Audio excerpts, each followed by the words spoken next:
लक्ष द्या मित्रांनो. आता आपण सर्व गोष्टी कव्हरअप करत चाललोय. तर एक छोटीशी गोष्ट मला विचारायची आहे. बघा, हा आपल्याकडे काय आहे, एक कॉन्केव्ह मिरर आहे. खूप साधी गोष्ट आहे, एकदम साधी. याची फोकल लेंथ किती आहे? Very good. इथं ऑब्जेक्ट आहे, या ऑब्जेक्टचा अंतर किती आहे? इमेज जी फॉर्म होईल ती किती वर फॉर्म होईल? वाह वाह वाह, बेस्ट, करेक्ट है. अब गलती से क्या हुआ, इस मिरर को धक्का लग गया और धक्का लगने की वजह से ये y एक्सिस में शिफ्ट हुआ है. क्या हुआ है? y एक्सिस में शिफ्ट हुआ है, ऐसे शिफ्ट हुआ है. एंड इसका जो शिफ्ट है ये मान लो एक 5 सेंटीमीटर है. 4 सेंटीमीटर, 4 लेना बराबर, 4 लेना चाहिए, करेक्ट ना? पिछला वाला 4 शिफ्ट. क्या करना चाहिए बोलो, कैसे सॉल्व करें? अब नई इमेज कहाँ पे फॉर्म होगी, नई इमेज के कोऑर्डिनेट क्या होंगे, ये कैलकुलेट बराबर है.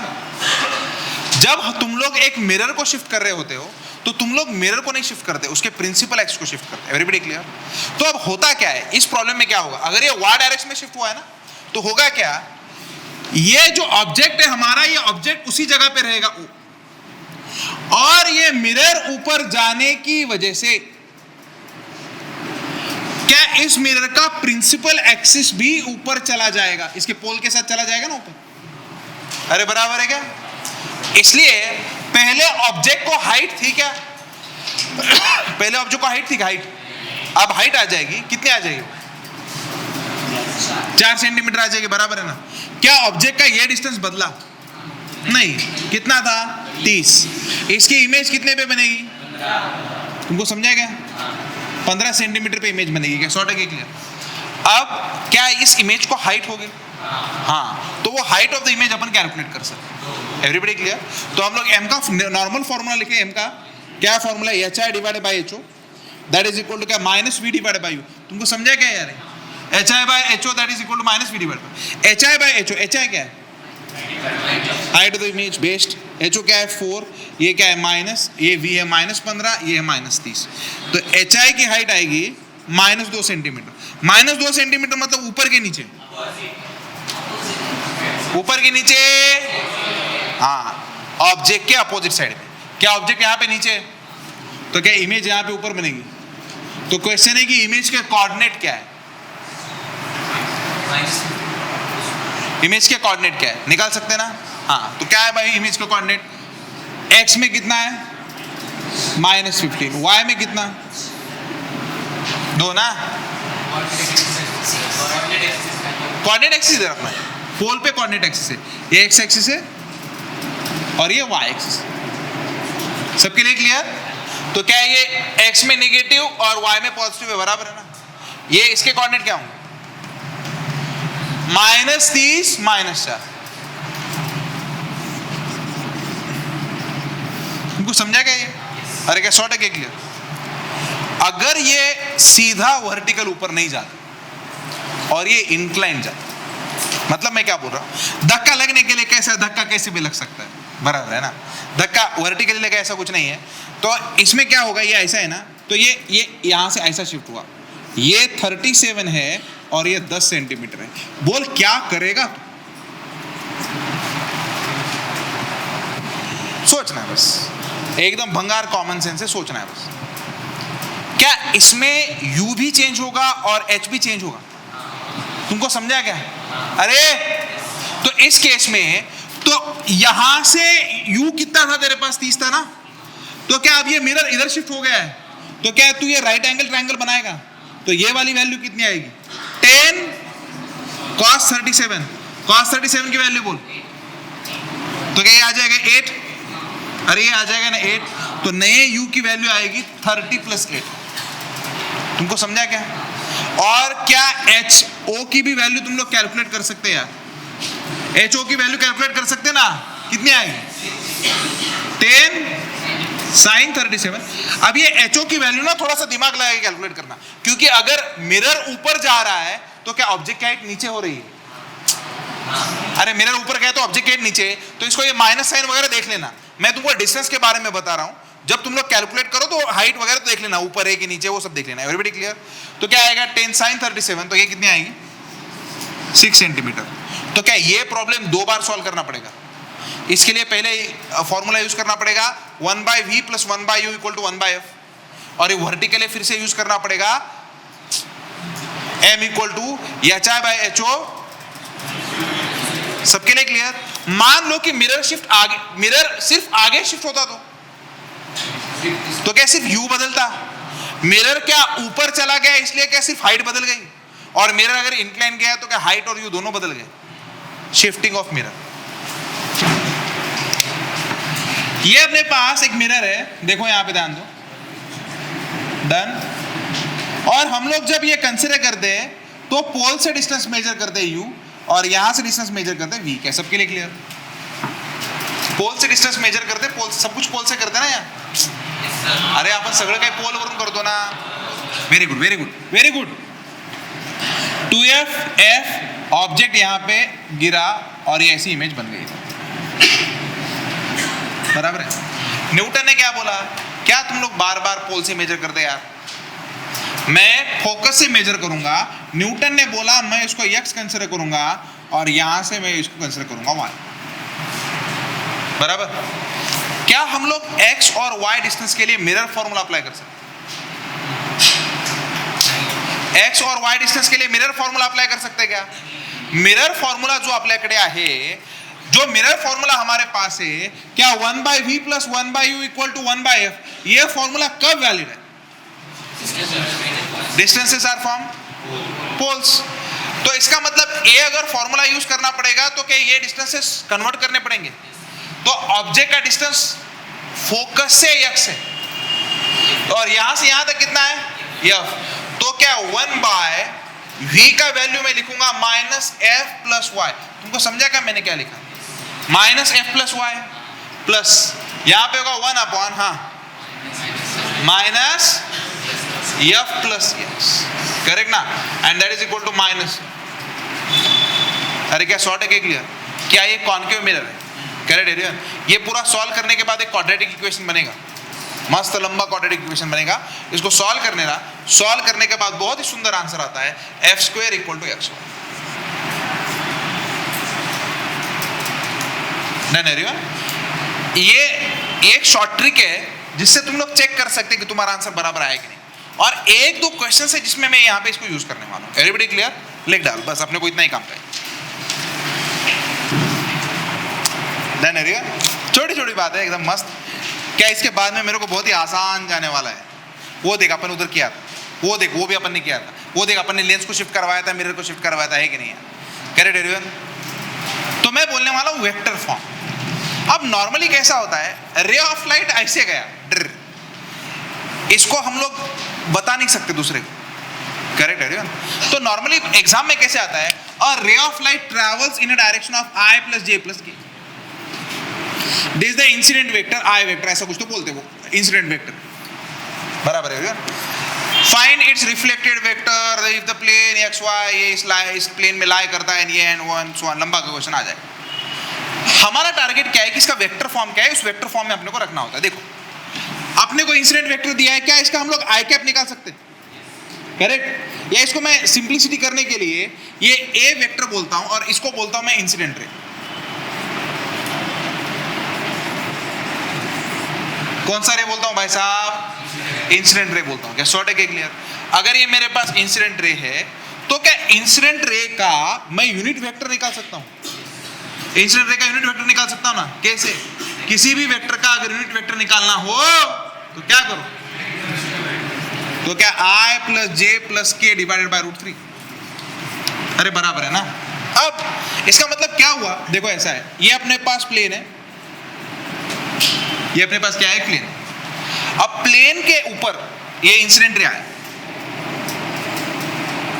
और इस इंसिडेंट रे का जो डायरेक्शन है अपने पास है a कैप। अरे a कैप डायरेक्शन है ना? और ये जिस जगह पे ये इंटरसेक्ट करेगा, अब अगर बहुत लंबा चौड़ा प्रॉब्लम है तो क्या करना पड़ेगा, ये लाइन और इस प्लेन का इक्वेशन रख के सॉल्व करके वो पॉइंट ऑफ इंटरसेक्शन कैलकुलेट करना पड़ेगा, उसके कोऑर्डिनेट कैलकुलेट करने पड़ेंगे और उसको ओरिजिन मानना पड़ेगा। तुमको समझाएगा? लंबा प्रॉब्लम जाएगा, खतरनाक प्रॉब्लम। करेक्ट है? तो प्लेन लो, लाइन का इक्वेशन लो, दोनों को एक दूसरे में रखो, तो कौन से पॉइंट से इंटरसेक्ट होगा वो कैलकुलेट करो और उस पॉइंट को ओरिजिन मान लो. Everybody clear? अब क्या इस पॉइंट से जो पॉइंट ऑफ इंटरसेक्शन है यहां से कौन जाएगा? And normal is always away from the plane. Normal is always away from the plane towards the reflecting side. कौन सी साइड? Reflecting side. जिधर रिफ्लेक्टिंग साइड है उधर रहेगा नॉर्मल. तुमको समझा क्या? तुमको समझा नहीं यार? Correct everyone. मान लो कि एग्जाम में बोला कि एक्स और वाई प्लेन में मिरर है. एक्स और वाई प्लेन में क्या है? मिरर है. तो नॉर्मल कैसे हो? है ना? तो नॉर्मल आएगा जेड कैप मतलब के कैप. अरे क्या सबके लिए क्लियर हुआ? अरे बराबर है ना? तो ऐसे everybody clear? So that's how आप लोग नॉर्मल कैलकुलेट कर सकते हैं. तो नॉर्मल आ जाएगा. करेक्ट. अब ये नॉर्मल आने के बाद हमारे पास ये रिफ्लेक्शन हो गया ये ऐसे, and this is what we call the reflected ray. इसको हम लोग बोलेंगे बी कैप. ये एंगल थीटा, ये एंगल थीटा. क्या 100% क्लियर है? तुमको समझा गया? तो ये एंगल अपने पास थीटा थीटा एंगल आ गया. डन आ गया. अब अपना टारगेट क्या है? तो अपने को बी कैप निकालना है. अपना टारगेट क्या है? B cap. रिफ्लेक्शन फेनोमेना से लाइट रे का मीडियम चेंज हुआ क्या? नहीं. तो लाइट रे का क्या चेंज हुआ? डायरेक्शन. अरे डायरेक्शन चेंज हुआ ना. तो there is a change in incident ray. और अगर अपने को चेंज कैलकुलेट करना है तो क्या हम लोग फाइनल माइनस इनिशियल करते हैं? इंसिडेंट रे का डायरेक्शन है ए कैप, फाइनल डायरेक्शन क्या है? B cap. तो what is the change? Final minus initial. तो B cap minus A cap. इसका मैग्नीट्यूड अपने को कैलकुलेट करना है. क्या ये दोनों के दोनों यूनिट वेक्टर है? मतलब इक्वल वेक्टर है. Equal vector. और अगर दो इक्वल वेक्टर है, दो क्या है? इक्वल वेक्टर है. तो एक ऐसा है ना, एक एफ वेक्टर है यहाँ पे और एक एफ वेक्टर है यहाँ पे. यहाँ पे इन दोनों में एंगल थीटा है. करेक्ट है? इनका अगर अपने को सब्सट्रैक्शन कैलकुलेट करना है, एडिशन कैलकुलेट करना है, ये तो आता है 2f cos theta by 2. Do you remember? Addition calculate करना है तो क्या आता है? 2f cos theta by 2. और सब्सट्रैक्शन निकालना है 2f sin थीटा बाय 2. क्या 100% क्लियर? यहाँ पे कितना बोलो? कितना आएगा? बराबर कि गलत? है ना? अब ये कैलकुलेट करने के लिए सबसे पहला ड्रॉबैक क्या ड्रॉबैक है इसमें? क्या ये दोनों के दोनों वेक्टर एक ही पॉइंट से निकलने चाहिए? अरे एक पॉइंट से निकलने चाहिए ना. ये दोनों वेक्टर एक पॉइंट से निकल रहे क्या? तो क्या इस अरेंजमेंट को कन्वर्ट करना पड़ेगा? हाँ.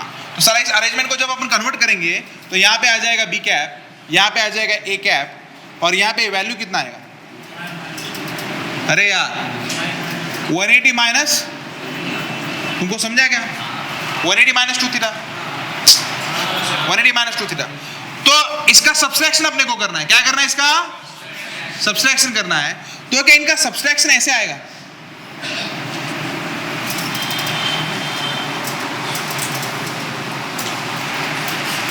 अगर डायगोनल वेक्टर अगर डायगोनल वेक्टर के कॉमन पॉइंट से निकाला जाए, सुन लो, ये अपने पास दो इक्वल वेक्टर है ना.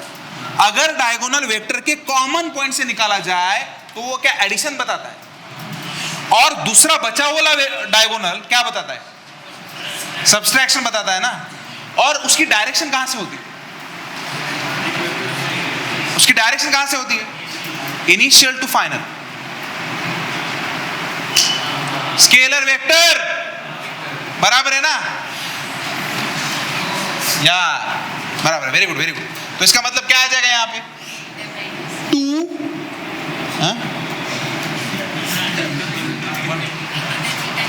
इकडे थीटा घेतले का, त्यामुळे अडचण व्हायला लागली का? बरं, जाऊ दे बेटा. इथं आपण 5 घेऊया, चालेल ना? 5. Everybody clear? हाँ, चलो आइए सॉल्व करें. Correct everyone? तो मैं क्या बोल रहा हूं? If a vector is drawn from their common point से अगर वेक्टर निकाला गया तो क्या देता है? एडिशन. और दूसरा वेक्टर जो अगर दूसरा डायगोनल निकाला गया तो वो क्या देता है? सब्सट्रैक्शन. डायगोनल निकाला कैसे जाए? ऊपर से नीचे कि नीचे से ऊपर? जैसे भी निकालो अपना क्या है। हाँ, ये इधर डिपेंड कर रहा है, इस पे डिपेंड कर रहा है, इस पे तुम लोग सब्सट्रैक्शन कैसे ले रहे हो। तो क्या तो अपन चेंज फाइनल माइनस इनिशियल ले रहे हैं, तो डायरेक्शन हो गई इनिशियल टू फाइनल। डायरेक्शन कहां से कहां पे होगी, तो इनिशियल क्या है, फाइनल क्या है, तो क्या ऐसे डायरेक्शन होगी, क्या ये डायरेक्शन एन कैप की है, ये डायरेक्शन एन कैप की है, बराबर है ना। तो सब्सट्रैक्शन का मैग्नीट्यूड क्या आएगा, 2f। 2f मतलब यहां पे क्या इंडिकेट कर रहा है, क्या मैग्नीट्यूड इंडिकेट कर रहा है, f क्या इंडिकेट कर रहा है, मैग्नीट्यूड इंडिकेट कर रहा है ना। तो अगर हम लोग मैग्नीट्यूड लेंगे, इसका मैग्नीट्यूड है 1, क्योंकि ये दोनों यूनिट वेक्टर है। हाँ, इसका मैग्नीट्यूड 1 है ना, अरे स्केलर वेक्टर, इसका मैग्नीट्यूड कितना है, तो दोनों के दोनों यूनिट वेक्टर है, हाँ कि ना। तो क्या आना चाहिए, 2 आपल्याकडे फॉर्म्युला बघ, 2f sin थीटा बाय 2 है ना, 2f sin theta by 2, 2f sin theta by 2 सबके लिए क्लियर है ना। तो यहाँ पे 2 आ गया, f मतलब क्या मैग्नीट्यूड है, तो मैग्नीट्यूड कितना है, 1 है ना, दोनों का मैग्नीट्यूड 1 है, क्योंकि दोनों के दोनों कौन से वेक्टर है, यूनिट वेक्टर। अच्छा चल ठीक है, आगे साइन एंगल कितना है, 180 माइनस 2 थीटा डिवाइडेड बाय 2। तुमको समझा क्या, एवरीबॉडी क्लियर। ये मैंने मैग्नीट्यूड निकाला, मुझे मैग्नीट्यूड नहीं चाहिए, तो क्या आने वाले मैग्नीट्यूड को मुझे डायरेक्शन देनी पड़ेगी, ये डायरेक्शन एन कैप। 100% समझा गया, 100% क्लियर। अरे एवरीबॉडी क्लियर है क्या, करेक्ट एवरीवन। चलो आगे चलो। तो ये अब आया है 2, इसमें से 2, हाँ बहुत बढ़िया, बहुत ही खतरनाक आंसर, कौन सा मार्क्स, क्या B cap minus A cap बराबर। तो बी कैप अपन लिखेंगे, क्या ए उधर जाएगा, उसका मतलब आएगा A cap plus 2 cos theta N cap. Everybody clear. Now our target is to calculate cos theta, correct everyone.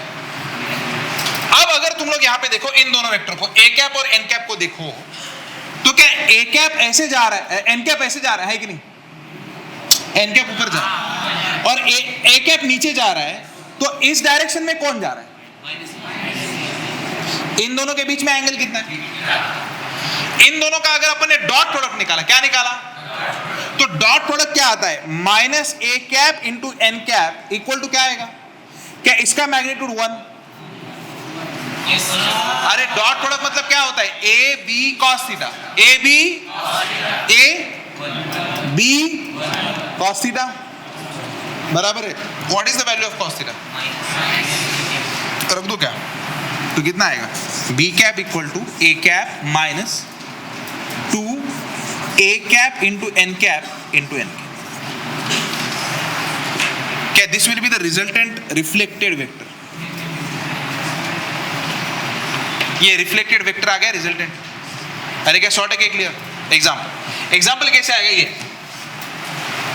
Correct everyone. मान लो क्या बोला उसने कि वो इंसिडेंट वेक्टर है, ए कैप इंसिडेंट वेक्टर, और एक्स वाई प्लेन में कौन है, तो क्या नॉर्मल वेक्टर अपने पास के कैप है, नॉर्मल वेक्टर अपने पास क्या है, सबके लिए क्लियर। सबसे पहले क्या निकालें, देख क्या A cap dot N cap निकालना चाहिए बच्चे को, पहले क्या निकालना चाहिए, A cap dot, what is value of A cap, I plus J plus K divided by root 3 into K cap. क्या ये 0 हो जाएगा, के कैप मतलब आंसर आएगा 1/√3। तुमको समझा ही नहीं, 100% क्लियर।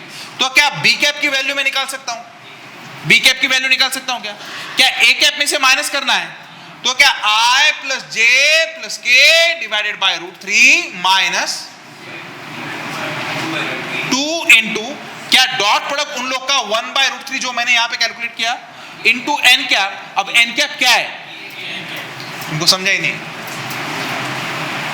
तुमको समझा क्या, तो इसका मतलब ये आएगा, ये माइनस, तो आ जाएगा तेरे पास answer I plus J divide by √3 minus K divided by √3। इसका मतलब ये नॉर्मल का जो कंपोनेंट है उसी डायरेक्शन में रिवर्स हुआ है, बाकी कुछ रिवर्स नहीं हुआ। एवरीबॉडी क्लियर, तुमको समझा क्या मैंने क्या किया है, क्या 100% क्लियर लिख रहा वेक्टर, या इस पे क्वेश्चन आया हुआ है जे एडवांस, इस पे क्वेश्चन आया हुआ है, इस पे रिफ्लेक्शन पे भी क्वेश्चन आया हुआ है और रिफ्रैक्शन पे भी क्वेश्चन आया हुआ है। रिफ्रैक्शन का भी वेक्टर फॉर्म हम लोग देखेंगे, ऐसा ही कुछ है, और वो और कॉम्प्लिकेटेड।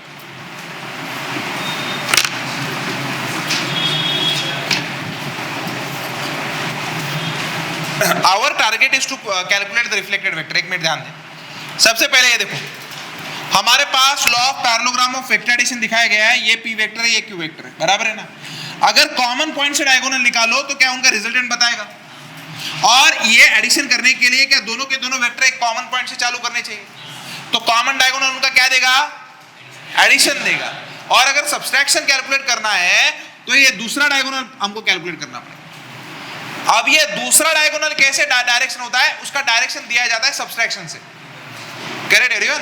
तो मैंने अगर लिखा P माइनस Q, मैंने क्या लिखा P माइनस Q, तो वेक्टर आएगा Q से P, और मैंने लिखा Q माइनस P, तो वेक्टर जाएगा P से Q। एवरीबडी क्लियर ना, दैट इज बेसिक अंडरस्टैंडिंग। और इनका अगर इक्वल मैग्नीट्यूड हो तो हमारे पास दो फॉर्मूले, एडिशन के लिए 2f cos theta by 2, subtraction के लिए 2f sin theta by 2। Everybody clear, that is the formula. यही फॉर्मूले हम मैंने यूज किए, इंसिडेंट रे रिफ्लेक्टेड रे, हाँ कि ना, बराबर। इंसिडेंट रे रिफ्लेक्टेड रे दोनों का मैग्नीट्यूड हम लोगों ने कैलकुलेट किया। क्यों कैलकुलेट किया, क्योंकि रिफ्लेक्शन डायरेक्शन में चेंज लाता है। रिफ्लेक्शन किसमें चेंज लाता है, डायरेक्शन में चेंज लाता है। इसका मतलब गारंटी है कि इसमें कुछ ना कुछ तो चेंज हुआ होगा, तो क्या फाइनल माइनस इनिशियल चेंज आ जाएगा। तो फाइनल माइनस इनिशियल मतलब डिफरेंस कैलकुलेट कर रहा हूं। डिफरेंस कैलकुलेट करने के लिए ये दोनों वेक्टर सेम पॉइंट से चालू करने चाहिए, तो इनको सेम पॉइंट से चालू करवाया, यहां से ए यहां से बी। क्या सबके लिए क्लियर। अपन कैलकुलेट कर रहे हैं b माइनस ए, तो क्या a से b की तरफ जाएगा वेक्टर, तो इसका मतलब इनका मैग्नीट्यूड सेम है, तो अपने को फॉर्मूला यूज करना पड़ेगा 2 sin इनका ये एंगल डिवाइडेड बाय 2, तो ये आ जाएगा cos थीटा इनका। अब अपना टारगेट था कि ये cos थीटा कैसे निकालें, तो cos थीटा निकालने के लिए हम लोगों ने इन दोनों का डॉट प्रोडक्ट, अच्छा इन दोनों का ही क्यों यूज किया, क्योंकि यही दो वेक्टर पता है भाई अपने को। आपल्याला इंसिडेंट वेक्टर माहिती आहे आणि नॉर्मल रिएक्शन में हमको दो ही वेक्टर पता होंगे ना, प्रॉब्लम तो दो ही वेक्टर में आएगा, एक तो इंसिडेंट देगा और नॉर्मल देगा, बराबर है ना।